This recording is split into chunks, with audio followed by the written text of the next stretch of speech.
Welcome to the White House virtual convening on transgender equality. I'm White House Press Secretary Jen Psaki, and I use the pronouns she, her, and hers.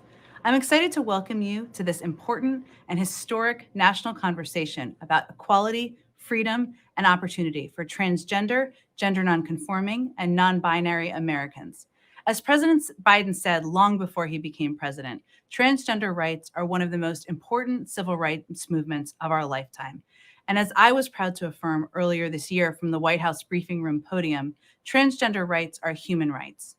On his very first day in office, President Biden charged the whole of the federal government with preventing and combating discrimination against transgender Americans. Agencies across the government are working to ensure that transgender Americans have equal protection under law and the freedom to live authentic, healthy, and safe lives. But we know there's so much more work to do to secure full equality for every trans person in our country. Because transgender people, especially trans women of color, continue to face epidemic levels of violence, poverty, and discrimination. Today, we'll hear from transgender youth, activists, athletes, and leaders around the country on their work to build a fair and more inclusive America. We'll learn about their triumphs and their hopes and about the enduring forms of discrimination that too many trans people still face in our country. Let's take a look. Hi, everybody, and happy Pride Month, and welcome to the virtual White House. I'm Ambassador Susan Rice, and I use the pronouns she, her, and hers, and I have the great privilege of being President Biden's domestic policy advisor. I'm super excited to be joined today by 4 phenomenal young people who are transgender activists from around the country. Today, we're going to hear their stories. As President Biden has said, transgender youth are brave and they're strong. Every young person deserves to be able to live freely as their authentic self and to be met with unconditional love and support. This is a time of both great hope and possibility in the transgender civil rights movement, with more and more young people able to come out as transgender, gender non-conforming, or non-binary, and be loved and supported just as they are. But it's also a challenging and worrying time. In the past few months, we have seen an unacceptable, horrific increase in legislation in states across the country that target transgender young people just for being themselves. But like generations of transgender activists who fought to make our country a more fair and inclusive society, the young people with us today are leading a movement for full equality. So I'm looking forward now to hearing from each of you, and let me begin with Samir Jha. Samir, welcome. You've had the painful experience of being bullied at school because of who you are, and that experience helped you to become a powerful advocate for other LGBTQ plus youth. Can you tell us, please, more about your journey and why you think it's important for transgender and non-binary youth to be able to be themselves at school? Yes, so my name is Samir Jha. I use any pronouns. I identify as queer and non-binary. I was bullied all throughout elementary and middle school for being feminine. I wasn't out as queer, but I exhibited traits that my peers thought made me different, made me unlike them, made me something wrong, something disgusting. And this came out in the form of homophobic bullying. All throughout growing up, my only understanding of the word gay was as an insult. I never got any inclusivity education. My school never taught me the right meaning of the words or that it shouldn't be used to bully other people. And so for a long time, I had internalized homophobia, and I just suppressed any thoughts of the fact that I could be anything but straight and cisgender, not that I even knew that there were other possibilities. It wasn't until I got to high school, a different school that was much more inclusive, where I met the first ever queer people that I ever knew, including some faculty, that I was able to come to terms with myself. First, it started out as being an overeager ally for my friends, and eventually I started to realize that their stories paralleled my own, and I came to terms with who I was. And I realized that a school can make such a huge difference when it comes to acceptance, when it comes to understanding who you are. No matter if your community or if your family is supportive or accepting, schools have a responsibility to make sure that every single student has a safe place to learn and to grow and to be who they are. And so I decided that I wanted to make a difference for all these other kids like me, who are facing this kind of bullying, who had this kind of own self-hatred because they never knew that there was any other way. So I started a nonprofit called the Empathy Alliance to make schools safer and more inclusive for LGBTQ plus youth. And really, I think the most amazing thing for me was being able to speak to many other LGBTQ plus youth who, some were not out, some were struggling like I was, and some even younger than I was had the amazing courage to come out and be who they were and to fight for who they were. And to me, that is just so amazing that young people all around the country are finding it easier and easier to be who they are, or at least, having the terminology, having the understanding of what it means to be, non-binary or transgender or bisexual or asexual. I think to me that is just so amazing in our generation. We're really seeing such a huge change. And I really wish that no other student had to go through what I went through growing up. And that has been my life's mission. Samir, you're so powerful, and you make us all feel so strengthened and proud. Thank you so much for sharing. I'd like now to turn, if I can, to Sage Dolan Santrino. Sage, thank you for being with us. When you saw that there wasn't enough representation of Black trans teens, you started your own creative studio and digital zine so that trans youth of color could tell their own stories. I'd love to hear your story and what you learned about lifting up the voices of trans youth of color. Thank you so much, and I'm so glad to be here in conversation with you all. Hi, I'm Sage Dolan Santrino. I use she, her pronouns, and I am a queer and trans Afro-Latina change maker and artist from the Washington, D.C. area. I'm also the creative director and founder of Team, a digital studio and zine for young artists of color. Growing up, I never saw anyone like myself on screen. I only understood queerness to be enjoyable in representations that mirrored white people. And I internalized that simply because I was not white, because I was mixed, that there was never going to be an opportunity for me to experience joy at the intersections of my queerness and my Blackness. I drew that connection and denied myself, representation in my own art for so long. I erased myself from my photos, from my video work, in fear that I was not pretty enough, skinny enough, or real enough. And I think that actively combating those thoughts that I was conditioned to believe through my art has been what I feel is most authentic to my connection to activism and change making. So I decided to open my own creative studio, my own platform founded by and for specifically young artists of color, so that we can create the representation that we want, so that our work can inherently be authentic and culturally sustainable. I am trying to change the reality of violence against trans people in the streets through my work in the studio. That's just great. Thank you so much. Thank you. It's really inspiring. I'd now like to talk to Ashton Mota.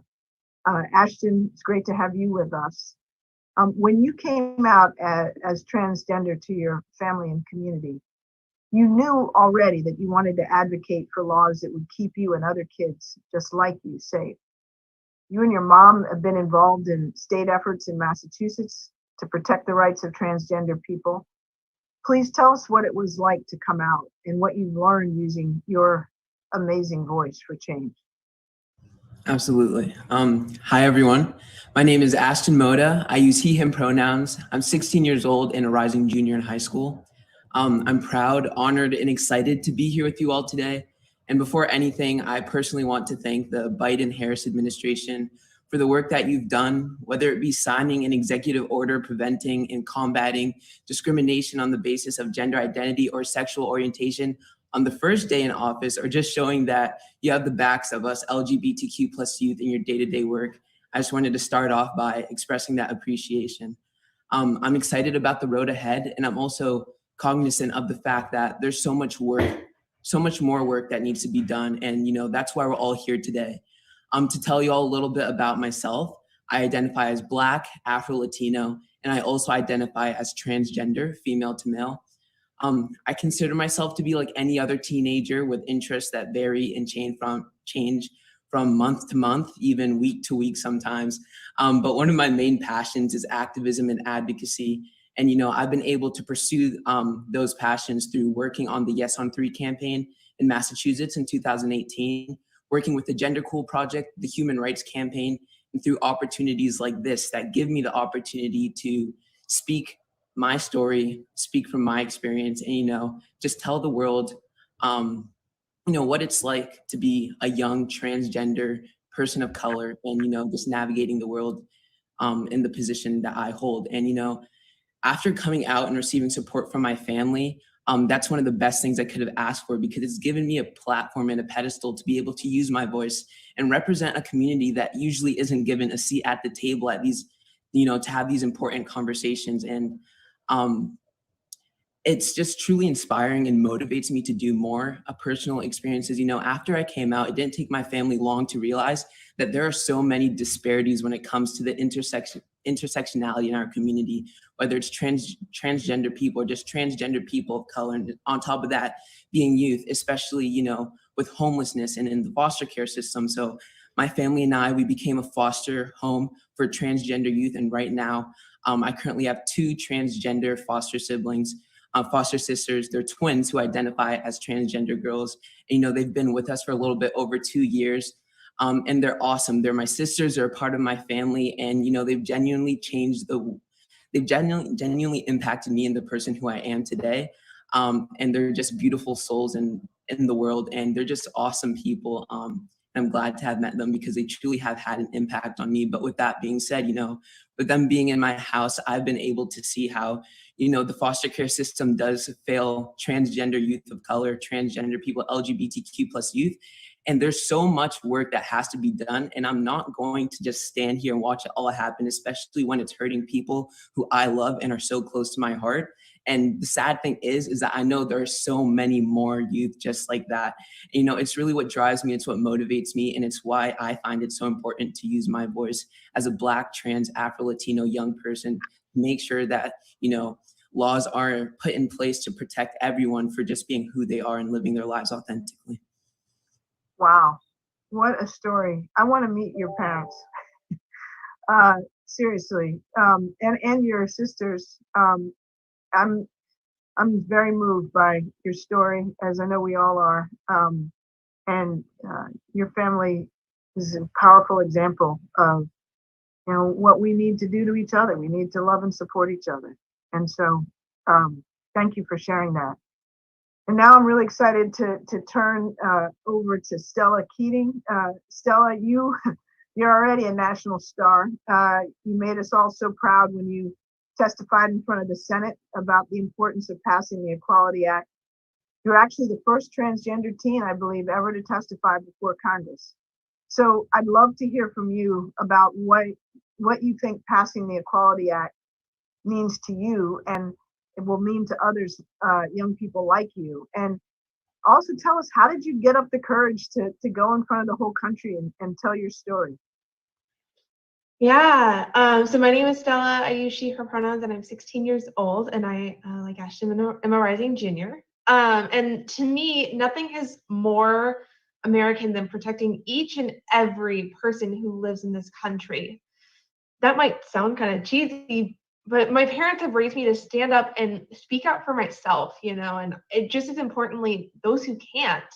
I know that I have access to places and audiences that many of my peers don't, and many of my peers here don't. And I believe it's my responsibility to use my voice to help bring along as many others as possible. Like I said in my testimony, we represent America's future. The passing of the Equality Act is an investment in America. I've been sharing who I am in my journey since I was 7 years old, and being part of the Gender Cool Project has given me opportunities I never could have imagined, like testifying before the US Senate and talking to you. ambassador, and time again, I have seen the power of sharing who transgender and non-binary youth are and the impact. That's what we're doing with Gender Cool. My fellow Gender Cool champions like Ashton inspire me every day. Each of their accomplishments and contributions amaze me.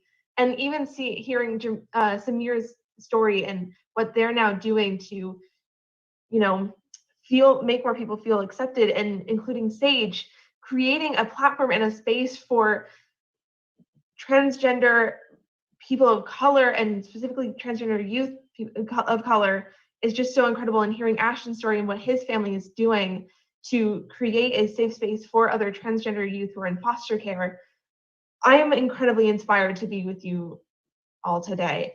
And I've gotten a lot of attention in the last few months, and it's important people know that I am just one of hundreds of thousands of young trans and non-binary youth in this country making a difference. Okay, so now I'm all choked up because I'm, among other things, a mom. And none of you are my kids, but I couldn't be more proud of you and more inspired by you. You all are what give me hope for our future. And many other people, young people like you. I see that, in my own children and their friends and their generation is just so much more open and, mutually supportive in many ways.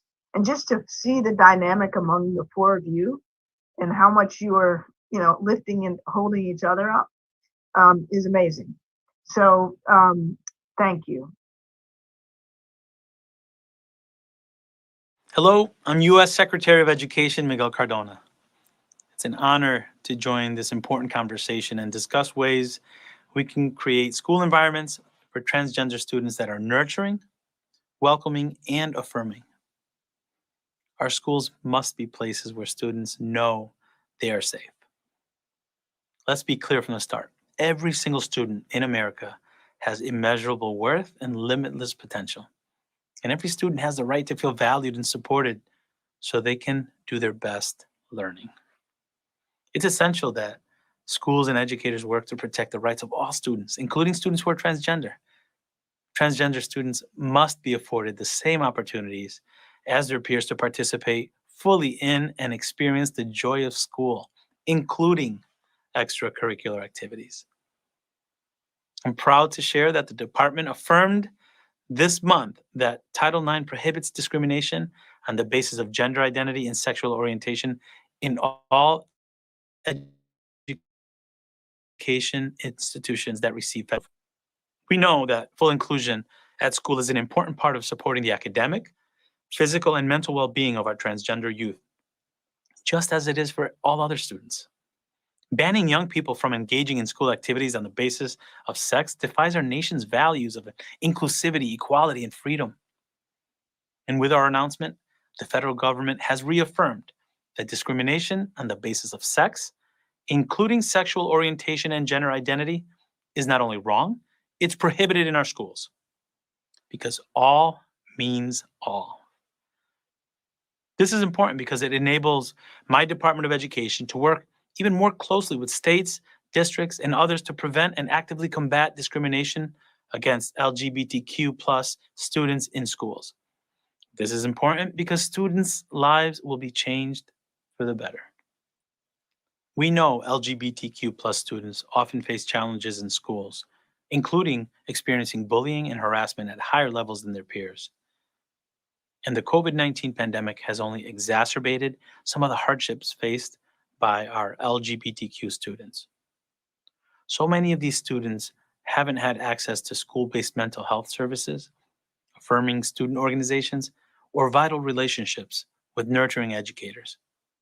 One survey out this year found that 78% of transgender and non-binary youth said that their mental health was poor, either most of the time or always during COVID-19. That's heartbreaking. We can and we must do more to support our transgender youth. That's why my Department of Education intends to fully enforce Title IX, consistent with the analysis in the Supreme Court's landmark decision last year and President Biden's executive orders that require schools to treat transgender and gender nonconforming students in ways consistent with their gender identity. We will also promote gender equity in extracurriculars, including sports, by ensuring that schools provide equal opportunities for all students. We will enforce all of our laws that prohibit discrimination based on race, color, national origin, sex, and disability. And we urge Congress to fund the U.S. Center for Safe Sport to protect all athletes from abuse, including sexual abuse.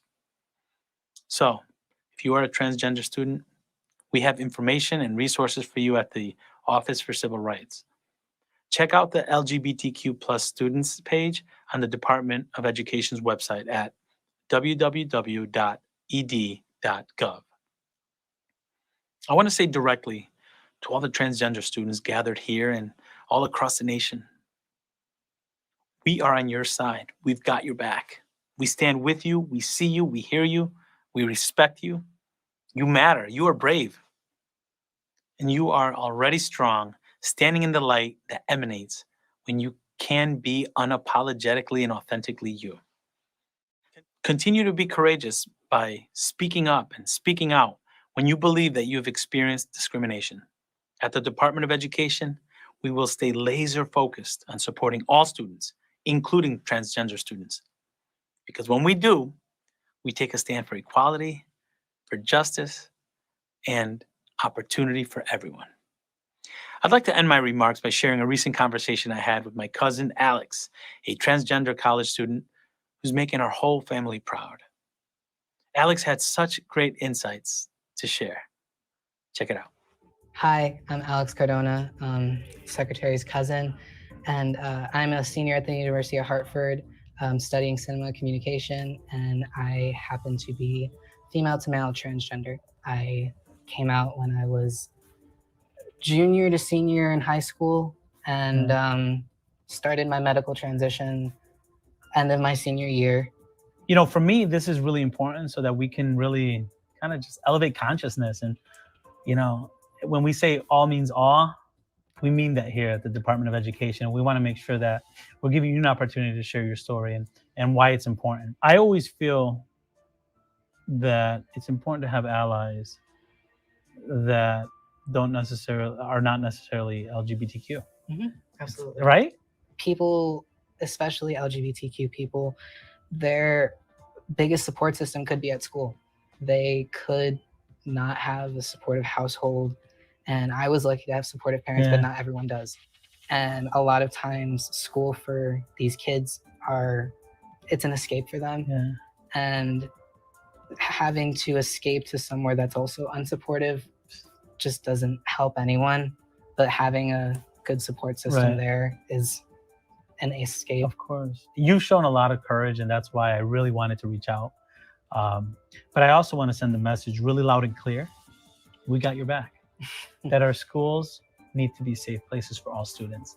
All students deserve a school environment that's nurturing, welcoming, and accepting, and one where you can take advantage of what the school offers. Just if more teachers really knew the power that they had with these students. In my old high school, there was one singular teacher in the entire school who accepted me, who used my correct name, my correct pronoun, and I can't thank that teacher enough, because I did eventually leave that school, but I don't even know if I would have made it to that without knowing that at least someone at the school was there for me. That teacher saw you. Yeah, absolutely. Who you were.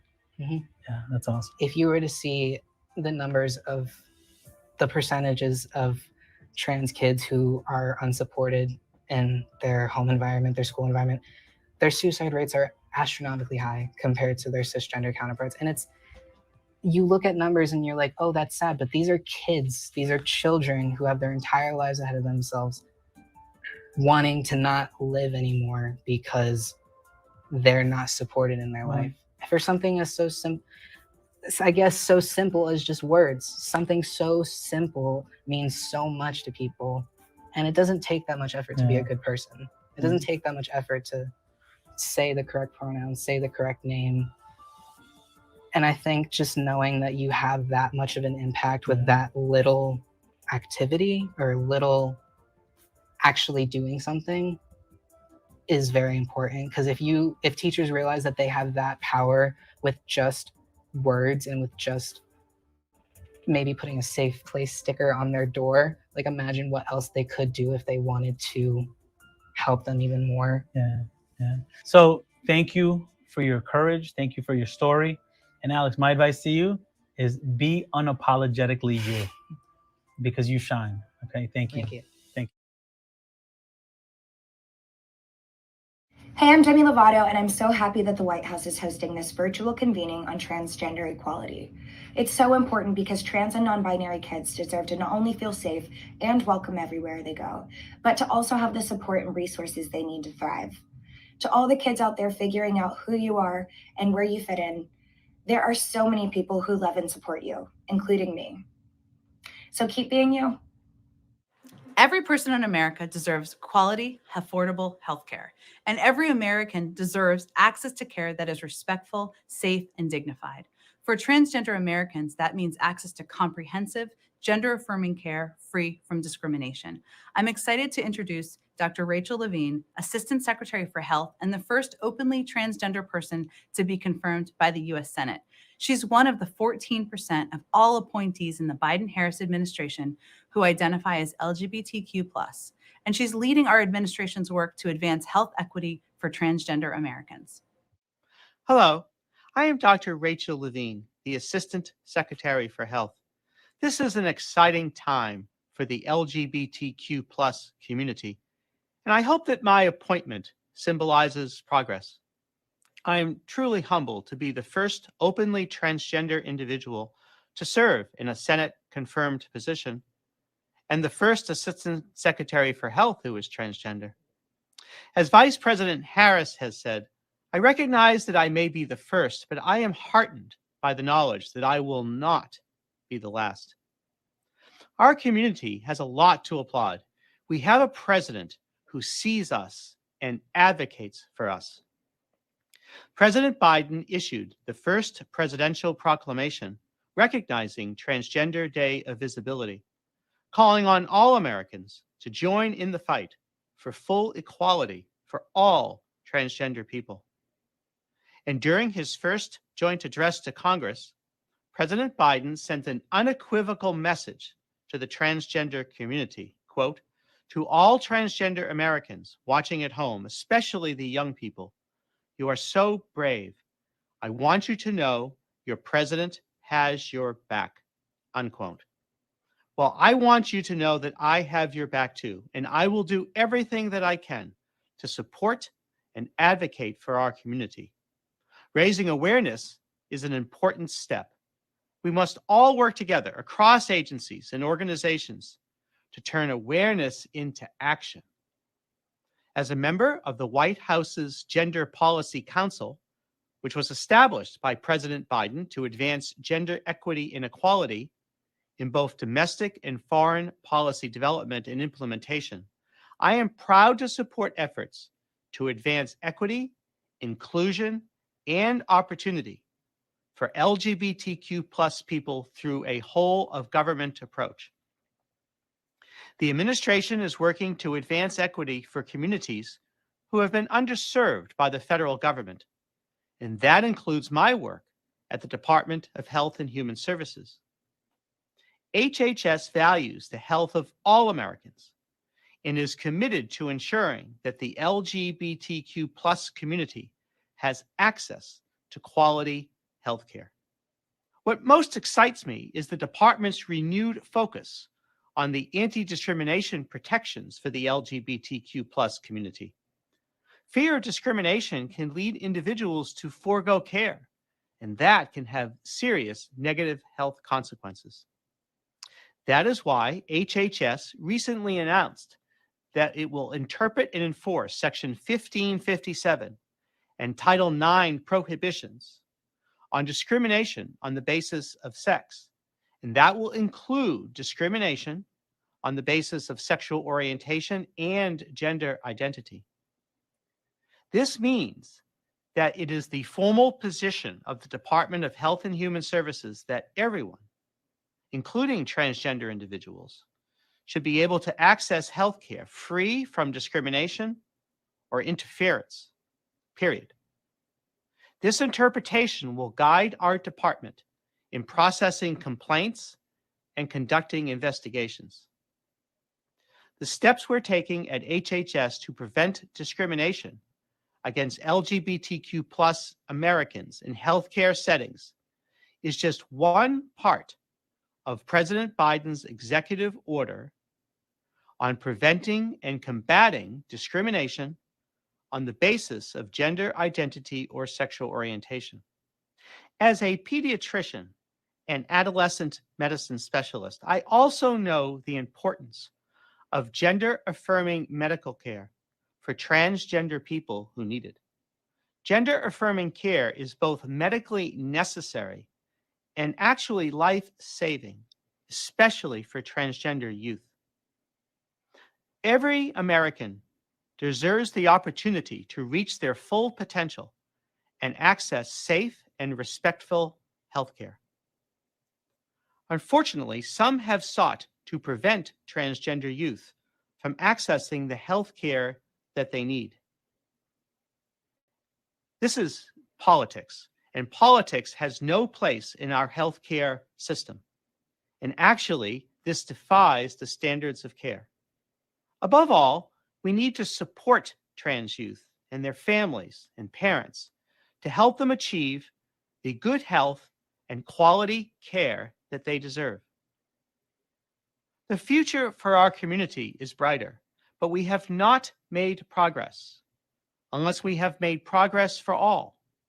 Together, we must strongly advocate for the most underserved and marginalized in our community, including our trans youth and trans women of color who are at risk not only of harassment or discrimination, but actually of violence and murder. Now, I am a positive and optimistic person, and I'd like to leave you with a message of hope. There is a place for you in America. Thank you. In his first week in office, President Biden affirmed that every qualified American should be able to serve our nation in uniform. He rescinded the discriminatory ban on transgender service members, ensuring that openly trans service members can proudly serve in the United States military. Transgender service members, like Lieutenant Colonel Bree Fram, make our country stronger and more secure. Let's hear her story. I'm Lieutenant Colonel Bree Fram, an astronautical engineer in the U.S. Air Force, soon to transfer to the Space Force, and I'm transgender. In March 2019, while serving in a command position, I looked into my hotel room's bathroom mirror as I pulled on a men's sport coat and something cemented. This wasn't me. Facing a soon-to-be implemented ban on transgender military service, it was the final realization that if I didn't take action right then to live authentically, I would be deliberately stunting my growth as a leader and as a person. My journey as a transgender service member, though challenging, has been an intense and rewarding path of personal and professional development.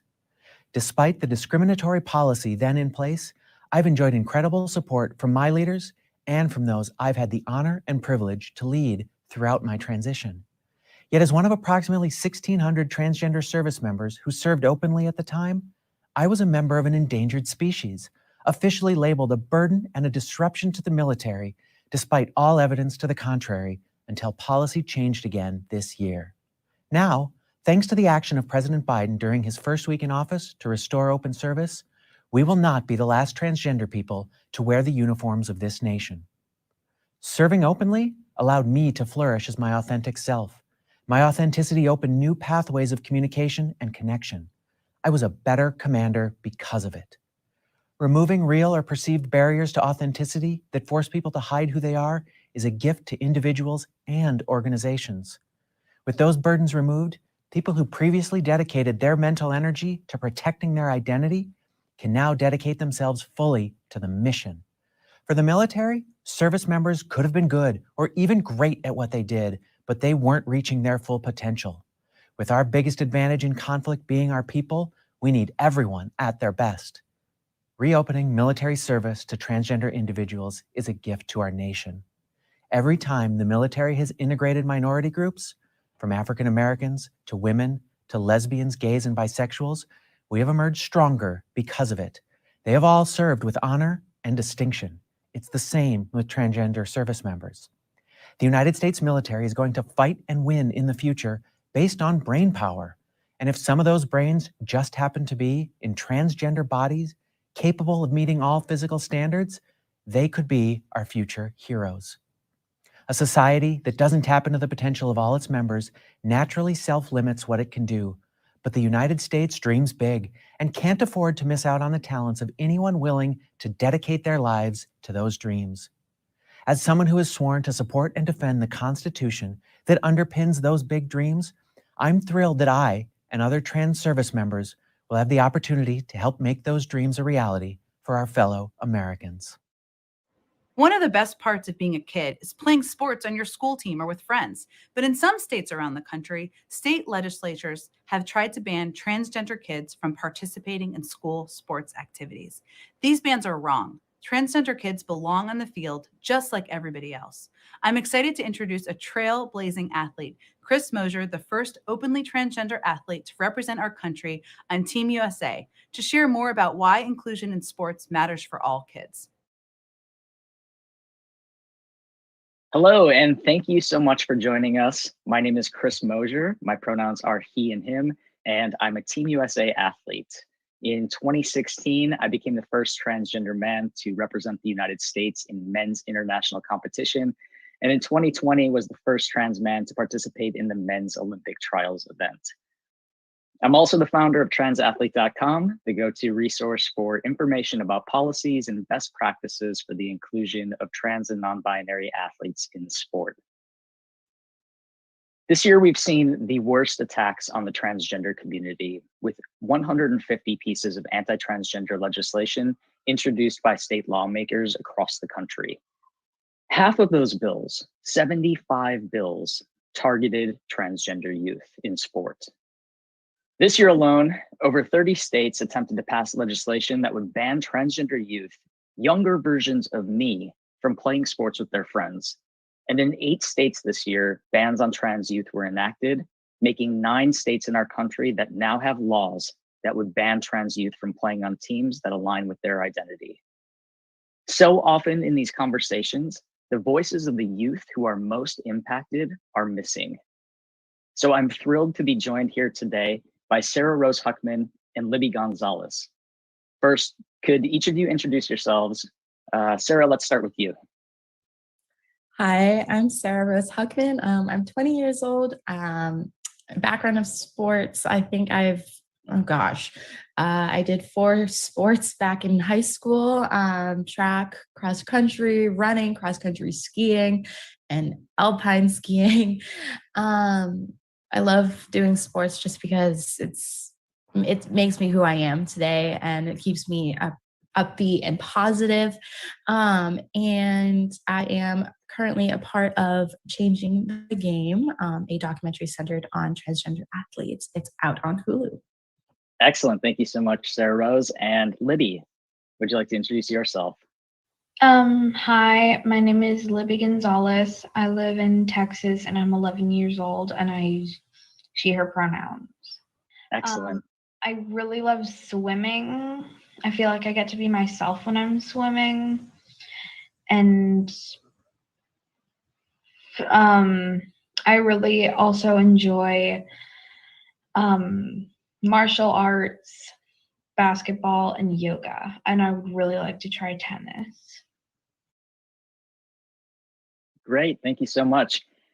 Libby, let's start with you. You have been an advocate for trans rights since you were 7 years old. Why has playing sports been so important for you? Actually, I've been advocating for my community since I was 6 years old. And I think that it's very important to let kids like me to play sports because it helps us stay healthy and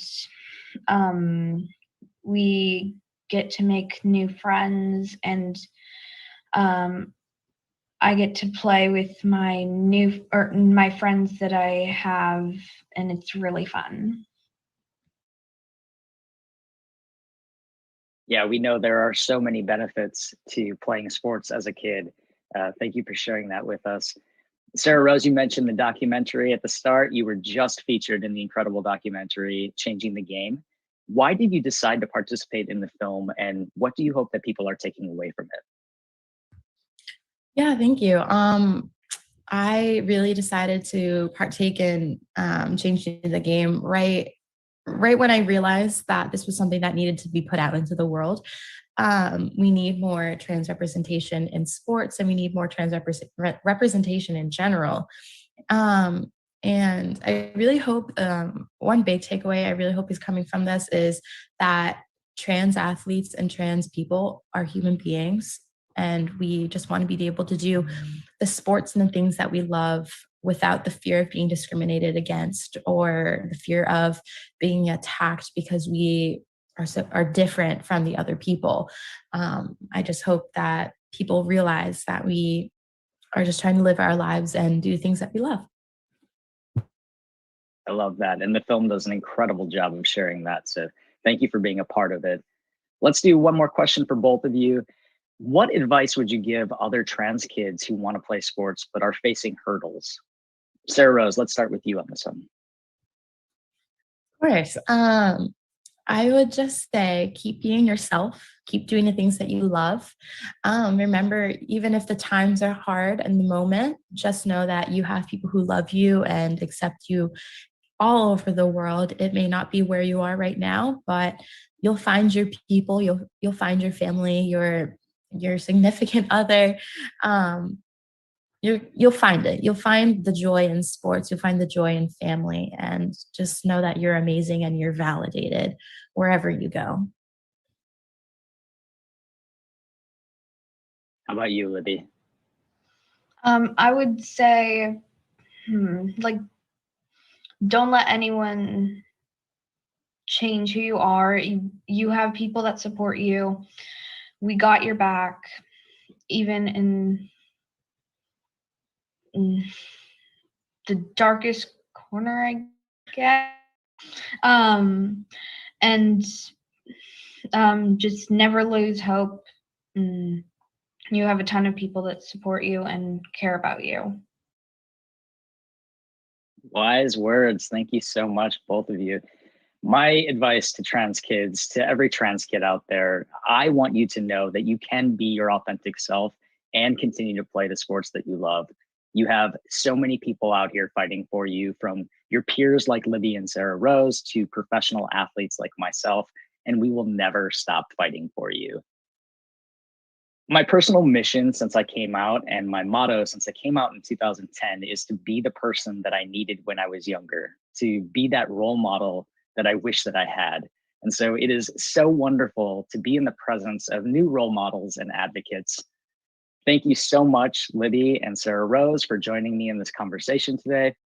It is so wonderful to spend time with you, and I cannot wait to see all of the incredible things that you both go on to do.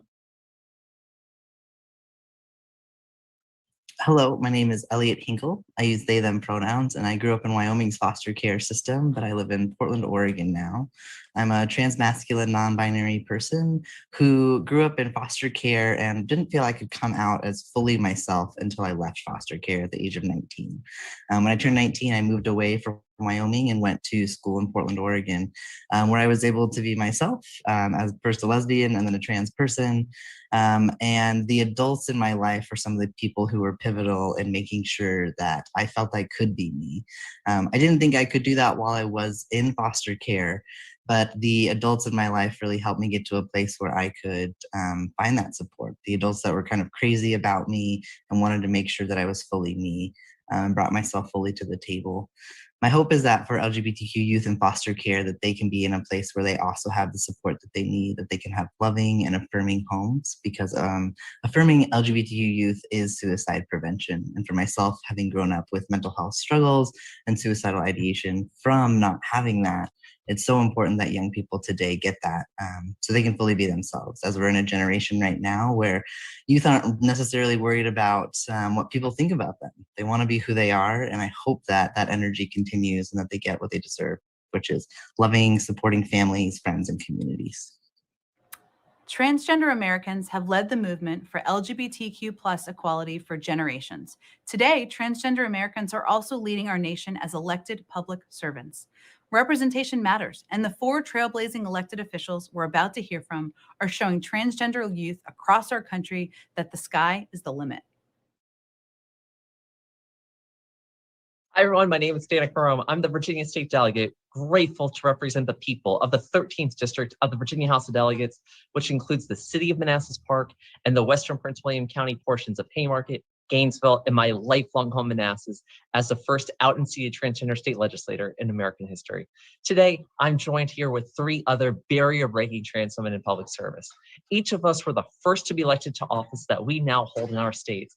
But as Vice President Kamala Harris says, we may have been the first, but we won't be the last. We are here today to talk about why it matters when trans women lead, the barriers we faced, and how we overcame them. First, I am grateful and honored to introduce my friend, Andrea Jenkins. Andrea, you and I were elected the same night, November 7th, 2017, and you had the distinction of becoming the first Black, openly trans woman elected to public office in the United States. Please tell us your story and why representation of Black trans women in politics matters. What does it mean for how you approach racial equity, gender equity, and LGBTQ rights? Hey, good. Thank you, Danica. And it's just so great to be here with you and all of my other fellow colleagues that are serving our communities all around the country. My name is Andrea Jenkins, and I am the Vice President of the Minneapolis City Council. I live and work in Minneapolis, and I represent the 8th Ward in Minneapolis, now infamous for being home to the murder of George Floyd. We in the 8th Ward are seeking justice for our community and our city, and so grateful that we have been able to push the narrative around public safety and policing in our communities that will hopefully lead to positive systemic change in the way we keep our communities safe. I decided to run for office in 2017 after realizing that cities will be the front line of change in our communities. And I wanted to be a part of that process. And so we put together an amazing campaign team, a very diverse campaign team that was led by a young woman of color and queer and trans identified people working on our campaign, building political power and community power. And so it has just been one wild ride, as you may imagine, here in Minneapolis, dealing with the impacts from the coronavirus, and then subsequently the racial reckoning that has been transforming our entire nation. This has been a challenging time for elected officials all throughout the country, and it has tested the mettle of all of us. And I am so glad to be on the team with all of you, Danica, and I'd like to just introduce my fellow panelists.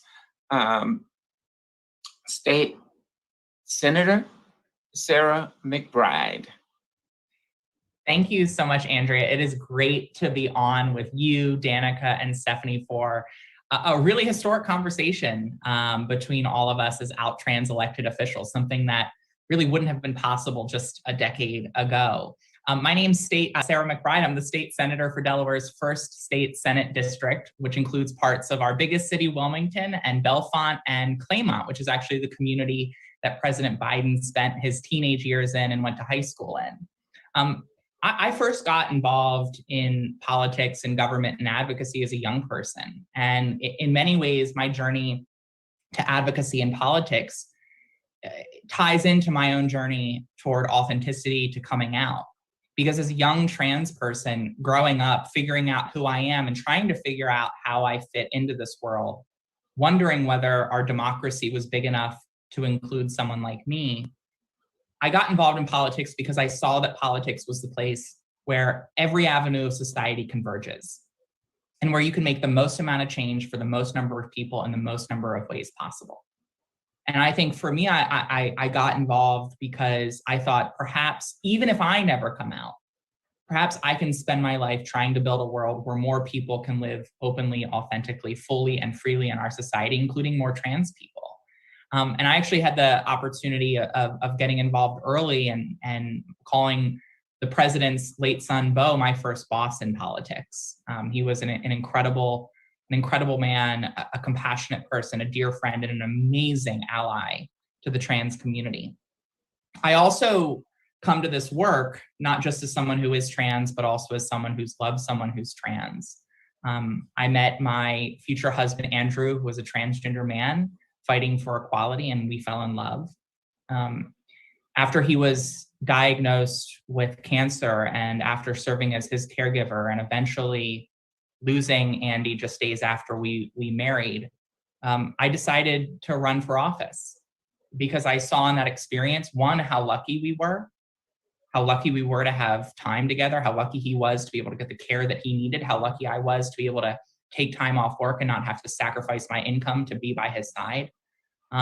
And I saw how urgent these issues are. I saw that every single time we ask people to sit back and allow for a slow conversation to take place before we treat them with dignity and ensure them opportunity, we are asking people to watch their one life pass by without the respect and fairness that everyone deserves, and that's too much to ask of anyone.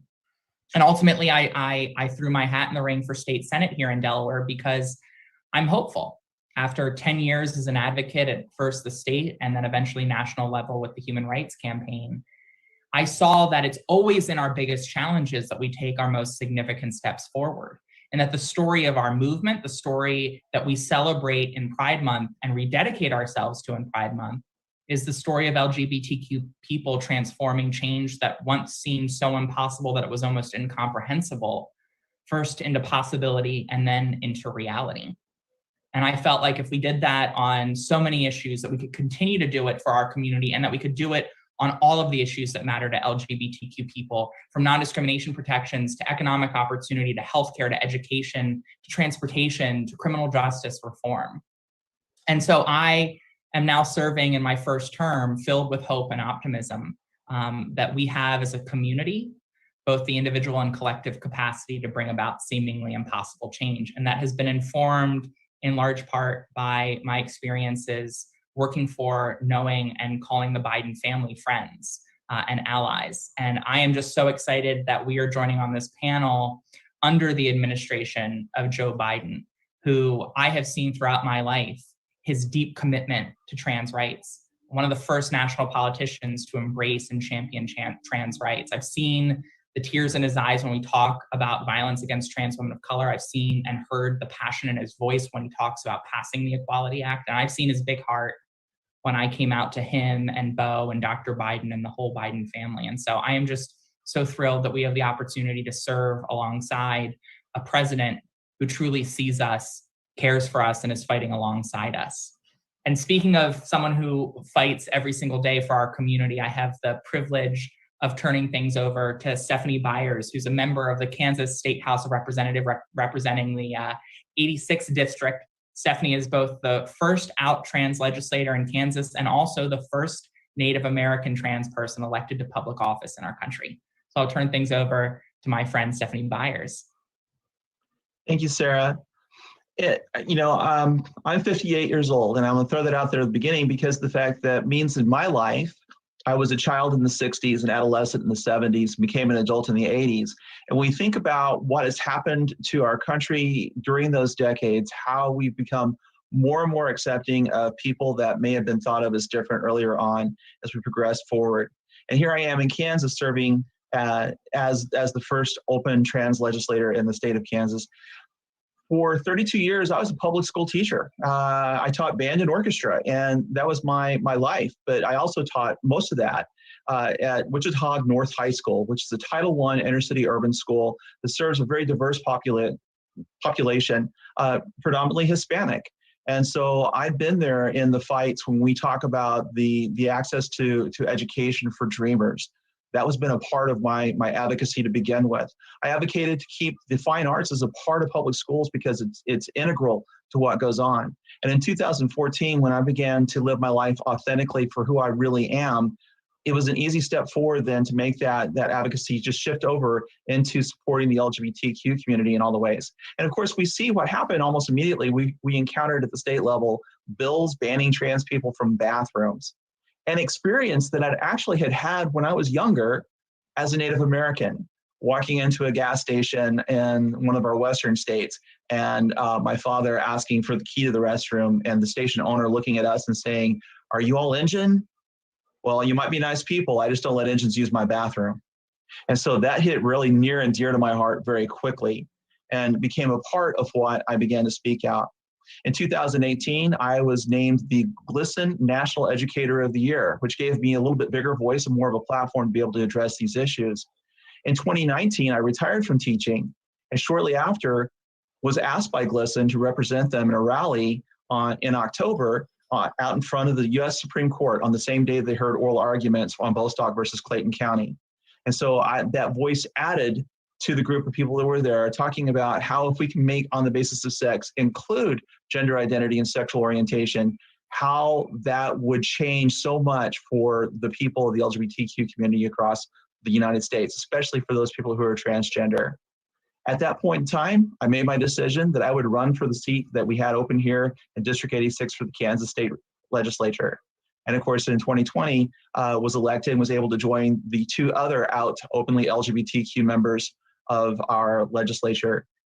This year has seen an unprecedented number of bills attacking trans community, especially trans youth.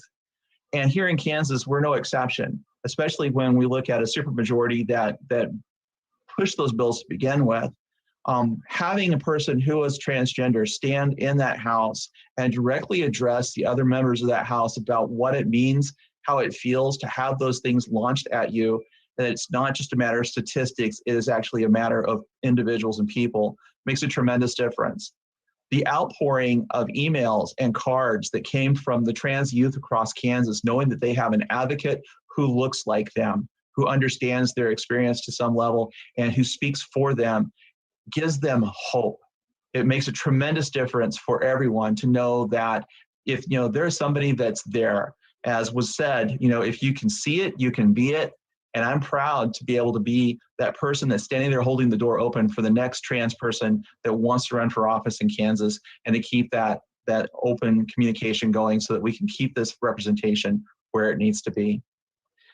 I'm glad to be a part of this panel and appreciate all the opportunity we've given to this.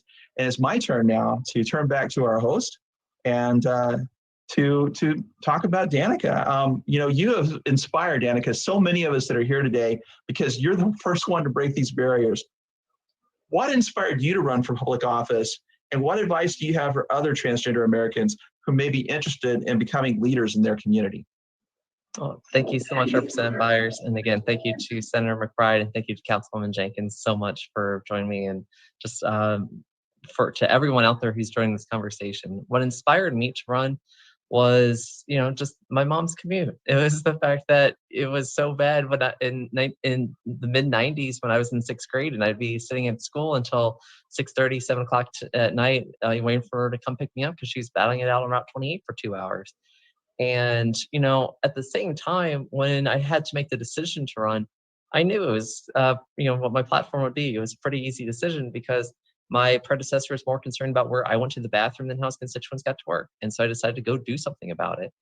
And I had to remember also that just because there weren't a lot of people like me in office didn't mean that we didn't have a lot of allies, didn't mean that we didn't have a lot of champions. And I remember in 2013, when then Delaware Attorney General Beau Biden was working with then advocate Sarah McBride to get the Delaware legislature to actually pass a trans rights bill, and how important that was. And so then 2 years later, after he died, and he had successfully spearheaded that legislation and got signed into law, I drove out to Dover to pay my respects to Beau. And when I got there, and I saw his flag draped casket, and I went to just offer my grievances to my grievance to then Vice President Biden. Vice President Biden, when I told him I just wanted to thank him for raising the son with the character of Beau, because when he was fighting for trans rights in Delaware, he was fighting for trans rights for all of us. Vice President Biden, his eyes were about quarter mast. He was clearly tired. He takes his hands, he puts them on my shoulders. He looks me in the eye and he goes, "We mean that. We mean that." He then brought me in for a hug, kissed the back of my right hand. And within the next 2 years, we would have a vice president of the United States who was notorious for attacking LGBTQ people. How different things became at that point. But under a vice president, Mike Pence, it became a very easy decision to run for office with that. It became a very easy decision to want to inspire people, to want to tell them that they can succeed because of who they are, not despite it. And their civil rights are worth protecting because of who they are. And so now in the Virginia General Assembly, I've been grateful to be able to pass 23 bills into law. And at the same time, 3 of those bills have been pro-LGBTQ equality bills, right alongside my 8 bills to feed hungry kids, right along my work, for transparency, for transportation reform, and everything else. To be able to do that, to be able to send that message, a positive message in Virginia when we were seeing so many hostile bills in other states across the country, I want trans young people to be able to look at what we're doing and say, hey, you know what? We're welcome here. It's okay for us to be here. And in 2017, just to close on a good note, in 2017, when I launched my campaign, about a week into that campaign, a mother in Roanoke, about 4 hours away, showed an interview to her daughter, who was a little trans girl who was in 5th grade, who had tried to jump out of a 2nd floor window when she didn't think anyone could ever understand someone like her. She said she remembered that there was hope in that article, and that's why she gave it to her daughter to read. And she read it through 3 times, and she looked up and she goes, "She's just like me." And her mom goes, "She's just like you." And she goes, "Well, how does she do it? How does Danica put herself out there?" And her mom says, "Because she knows who she is, that she's confident who she is." And Clara said, "Well, if Danica can do it, so can I."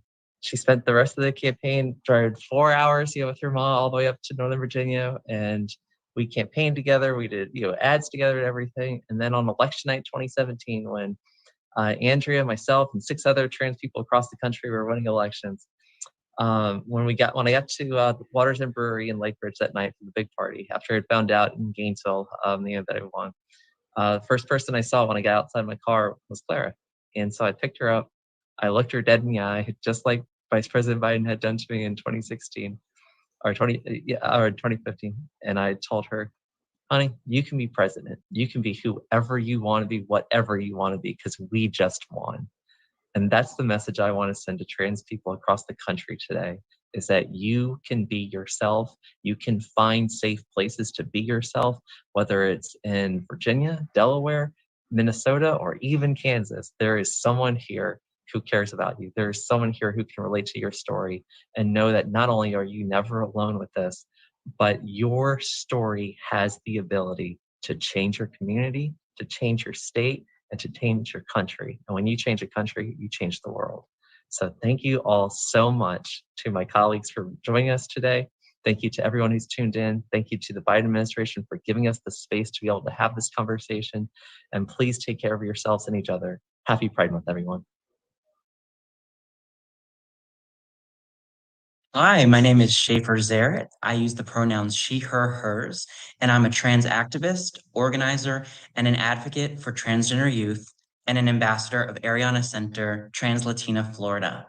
I'm joined here today by 7 other dynamic organizers from across the country, transgender young women of color and gender non-binary young people of color, who are leading the change in their communities. This conversation is specifically about intersectionality.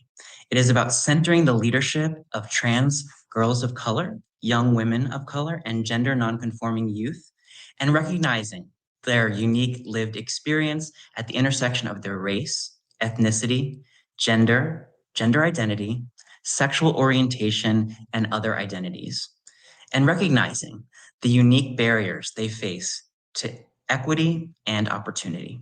So let's jump in. As I stated earlier, I'm joined by incredible youth leaders and organizers who are driving change in their communities.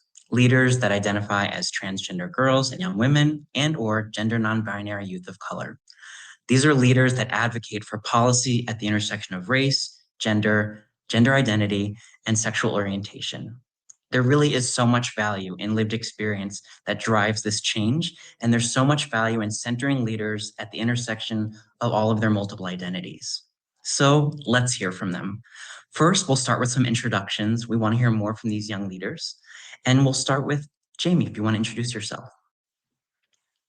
Hi, I'm Jamison Ford, but I go by Jamie. I use any pronouns.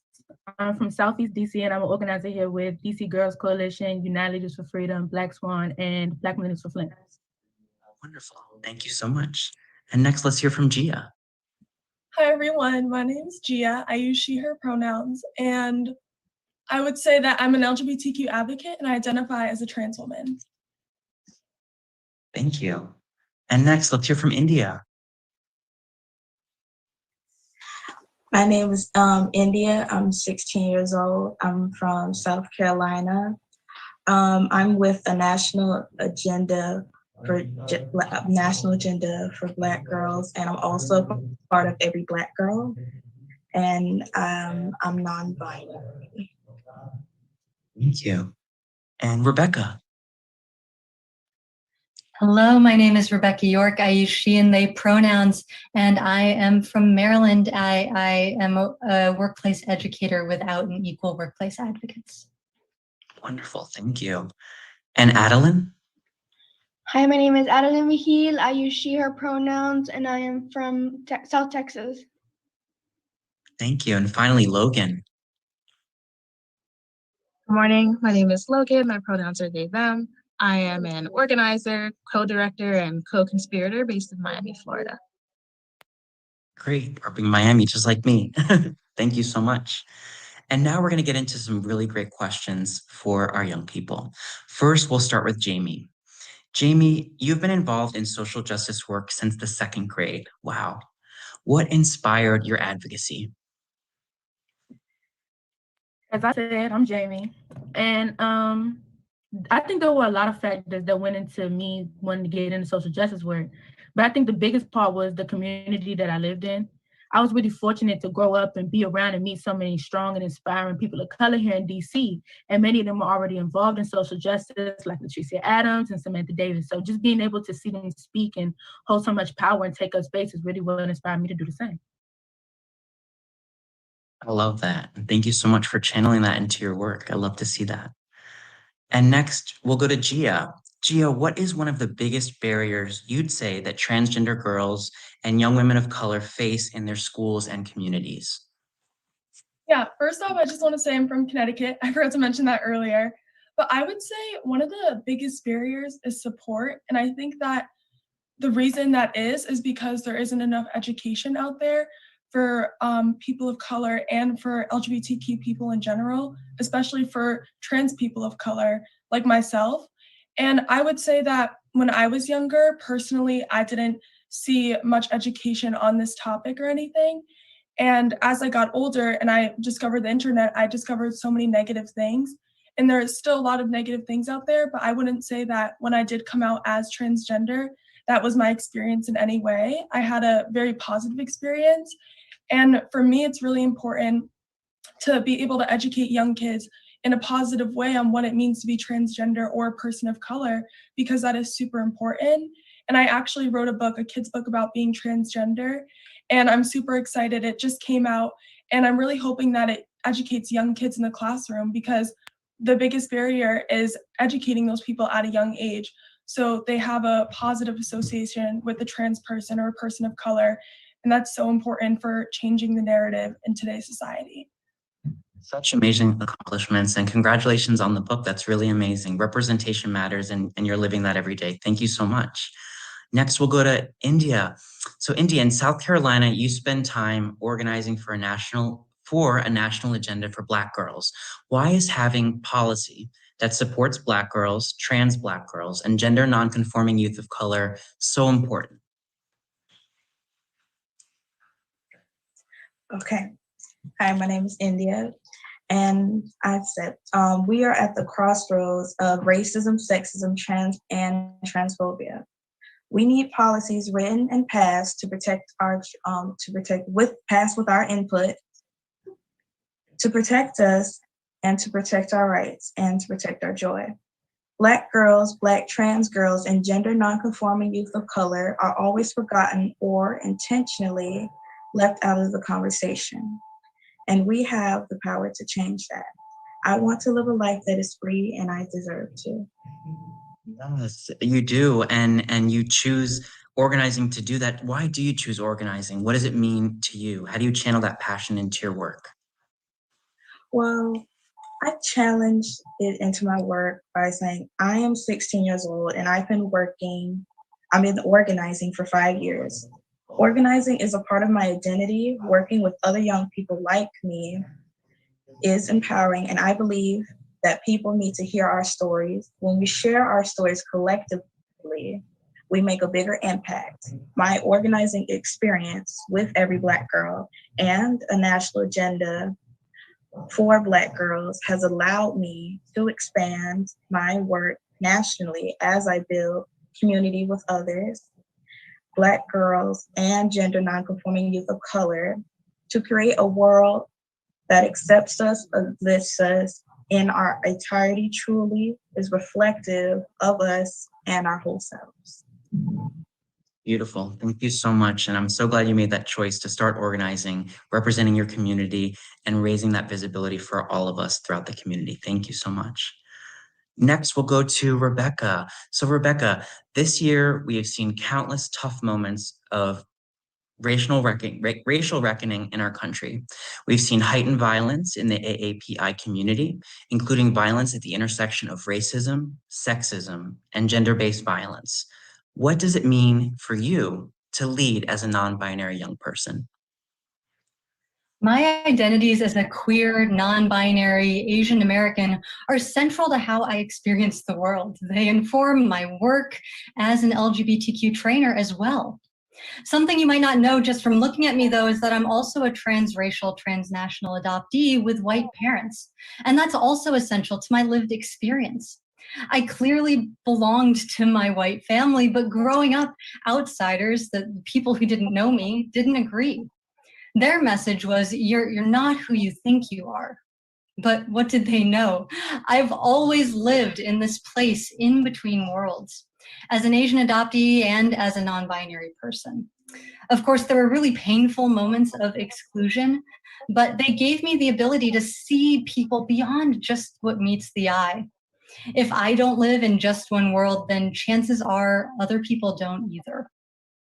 In my role as a workplace educator at Out and Equal, I try to lead people into hearing one another and viewing each other not as labels or categories, but really as people. People with talent, people with diverse lived experiences, people with the drive to be compassionate to one another. For too long, we've pretended that people like me don't exist. Forums like this, where we're elevating these identities, make me hopeful for what's ahead. It's amazing. Thank you so much for sharing that, Rebecca. Myself, as an adoptee as well with white parents, as a Latinx trans person, I can relate to balancing both worlds, that friction and tension. And you mentioned it briefly, but how does your identity also impact how you advocate for your communities as you see it now? Yeah, as I mentioned, I am an educator, a trainer on issues of diversity, equity, and inclusion as they pertain to LGBTQ identities for workplaces. And prior to that, I was doing work around LGBTQ youth inclusion, again, working with young people and parents and educators. And really, as that adoptee, as this person who's in an in-between space of identity that is often overlooked, I find that I am more often equipped to bridge that gap, to be that communicator, bringing those two often disparate or kind of at odds opinions together into the same room. Well, it's a beautiful, delicate balance, and we're happy to see it and so grateful for your work. Thank you so much. And now we'll move to Adeline. So how can schools do a better job at making transgender girls of color feel safe and included in their school environment? Well, I've been in both environments, one very positive, and then whenever the administration switched, it was very negative, and it was because they didn't keep my privacy private. They were informing all the parents and they were telling them all this stuff, and that put me in a very uncomfortable situation. Thank you so much for sharing that really personal experience. So if I were to ask you and you were to just sum it up, what do trans girls need in school? What do you need in school? We need the administration to be educated on the topic, and we need something to protect us because it's getting out of control. Yes, definitely. And as we look to create safe spaces, sometimes we have the intention to make things safe, but as you mentioned about sharing private information about your transition, it ended up doing more harm and not making you feel safe in school. Yeah. Thank you for sharing that with us, Adeline. You're welcome. And finally, we'll go to Logan. Logan, what does it mean to be an ally for transgender and gender nonconforming young people of color? To be an ally for trans and gender nonconforming youth, especially those of color, means actually showing up in ways that matter, right? So changing your logo to the pride flag colors and other like showy displays of solidarity while trans and gender nonconforming youth are consistently under attack and experiencing violence is ultimately meaningless. So to be an ally means to uplift our voices and honor our labor. To be an ally means to stop murdering Black trans women so that their life expectancy can surpass 35 years of age. To be an ally means to stop tokenizing us to show how much of an ally you are. We've been demanding for the quality of life that we're owed, and y'all have just continued to fail us. So if you want to be an ally, now is the time to actually start listening to us. Right. Listen and then think before acting. Just be supportive, but also, like you said, uplift those voices. Thank you so much for that perspective. It's really important, especially as a resident with you in Miami, Florida. We're seeing it front and center right now. Well, thank you all. Our communities, I know, are better and stronger because of our collective leadership, because we have a seat at the table to impact policy and lead improvements. I've really been inspired by all of your answers, by your work, by your passion and your advocacy. And I'm excited to continue to see federal policy that unapologetically lifts up, centers, and protects trans girls of color, trans women of color, and gender non-binary youth of color.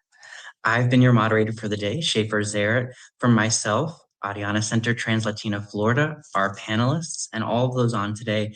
Thank you so much for your time, and we look forward to seeing you out in the community. My name is Kristen Clark, Assistant Attorney General for the Civil Rights Division at the U.S. Department of Justice. Across the country, we are witnessing disturbing attacks on the rights and freedoms of transgender people. Members of the transgender community, especially transgender women of color, face harrowing rates of harassment and violence at school, in their neighborhoods, in the workplace, and at the doctor's office. Transgender people face laws and policies that penalize them just for being who they are. History shows that those with power and privilege must fight with and for those still seeking to enjoy this nation's promise of equal justice under law. The Civil Rights Division is here to continue that fight. Just last week, we filed statements of interest in 2 federal court cases, one in West Virginia and the other in Arkansas, to explain how federal civil rights laws protect the rights of transgender youth targeted by discriminatory state actions. Right now in West Virginia, BPJ, an 11-year-old girl, is fighting for a chance to participate on her middle school's sports teams. She's from a family of runners and, like so many other kids, wants to follow in their footsteps. She wants to join the girls' track and cross-country teams. She wants the experience of being on a team with her classmates and friends. But BPJ is transgender, and because of that, she may not get that chance. West Virginia has passed a law that bans outright middle school girls who are transgender, like BPJ, from participating on girls' sports teams. This law and others like it target and single out transgender youth, denying opportunities for growth and development that should be open to all students. For that reason, last week, we at the Justice Department and the U.S. Department of Education filed a statement of interest in BPJ's lawsuit explaining how West Virginia's laws violate both the Constitution and Title IX. In Arkansas, the state legislature recently passed a law that will prevent transgender youth from receiving medically necessary health care to affirm their gender identity. For transgender youth, that medical care can be life-saving. By banning gender-affirming care and punishing providers for even making referrals, the Arkansas law stands between transgender youth and their doctors. It substitutes the judgment of lawmakers for that of medical professionals. It jeopardizes the physical and mental health of vulnerable young people. And as we wrote in our statement of interest last week, it violates the Constitution. We cannot and will not stand by as states deny crucial health care to transgender youth for reasons that are rooted in bias and prejudice. The Civil Rights Division is also acting to address the scourge of violence targeting transgender people, especially Black transgender women and other transgender women of color. No one should have to live in fear because of who they are. In March, the Attorney General called for an expedited review of how the Justice Department can improve enforcement of laws that prohibit hate crimes and hate incidents, including those based on actual or perceived gender identity. Based on that review, we're working now to improve incident reporting. We're ramping up law enforcement training and coordination at all levels of government, and we're prioritizing community outreach. We also know that transgender people face alarmingly high rates of sexual violence and abuse. And in our county's prisons and jails, those risks are even greater. Transgender people are 9 times more likely to be sexually assaulted by other inmates than the rest of the US population. And that's why we weighed in on a case involving Ashley Diamond, a woman who is transgender but is serving time in a Georgia men's prison. In April, we filed a statement of interest in Ms. Diamond's case alleging repeated sexual assaults by other prisoners. Our brief explained that the 8th Amendment of the Constitution requires prisons to provide reasonable protection to all prisoners, including transgender prisoners, from serious harm, including sexual abuse. Whether in prisons, in schools, at work, or just walking down the street, transgender people face discrimination at nearly every turn. The Civil Rights Division will continue to use every tool at our disposal to stand up for transgender people and to fight the unlawful discrimination they face. And we'll continue to lead and support other federal agencies in their efforts to do the same.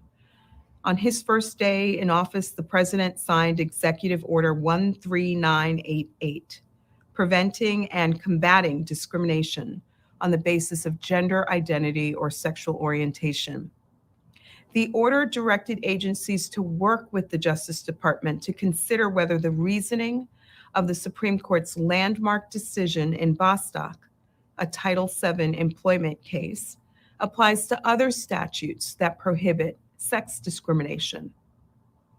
We began working to implement this executive order on the very day it was issued. Since then, we sent a memo to all agency civil rights and general counsel offices explaining that Title IX prohibits discrimination on the basis of gender identity and sexual orientation. And we've worked with agencies across the federal government to help them implement the executive order's requirements. Those agencies are full and essential partners in this important work. To the transgender community, especially transgender youth, we want you to know that we're working every day to meet the executive order's goal that every person, quote, be treated with respect and dignity and able to live without fear, no matter who they are or whom they love. If you or someone you know is facing discrimination because you are transgender, we want to know.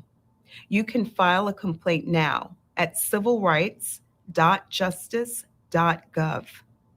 We see you, we hear you, and we will keep fighting for your inclusion, your dignity, and your equal rights under law. Thank you for joining the White House virtual convening on transgender equality. Thank you to the amazing leaders who joined us from across the country and to the young people who demonstrated extraordinary courage in sharing these personal stories.